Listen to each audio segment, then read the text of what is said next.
নমস্কার, এটা হচ্ছে আমাদের এন্ট্রেন্স। আপনারা দেখতে পারেন এইখানে জাস্ট অপোজিটে আমাদের স্মার্ট পয়েন্ট আছে। স্মার্ট পয়েন্টের জাস্ট অপোজিট এখানে বাইরে আমাদের রাস্তার উপর একটা হোর্ডিং দেওয়া আছে। হোর্ডিং এর মধ্যে পরিষ্কার লেখা আছে বৃন্দাবন গ্রিনস। দেখেন, এটা হচ্ছে আমাদের মেইন গেট। গেটটা তৈরি হচ্ছে, যেরকম আপনারা বসে দেখতে পাচ্ছেন সেরকম গেটটা হবে। এইভাবে এটা আমাদের ডেমনস্ট্রেশনের জন্য পেপার ব্লকটা লাগানো হয়েছে। এইরকম করেই কমপ্লিট গোটা 20 ফুটের রাস্তা, 14 ফুটের রাস্তা যেটা আছে সবার মধ্যে আপনারা এই পেপার ব্লক গুলো দেখতে পাবেন। 140 কাঠা জমি দেওয়া হয়েছে রাস্তার জন্য, 30 কাঠা জমি দেওয়া হয়েছে এমএনটিস এর জন্য।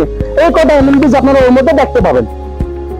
এর মধ্যে আরো অনেকটা এডিশন হয়েছে, যেমনি সিনিয়র সিটিজেন সিটিং প্লেস আছে, সিসিটিভি ক্যামেরা আছে, সিকিউরিটি আছে, সবকিছু এর মধ্যে এডিশন হয়ে গেছে। আমাদের প্রজেক্টটা একদম কমপ্লিটলি রেডি টু অ্যাকোয়ার। আপনি কালকে ইভেন 5 দিন পরে রেজিস্ট্রির পরে আপনি কাজ আরম্ভ করতে পারেন।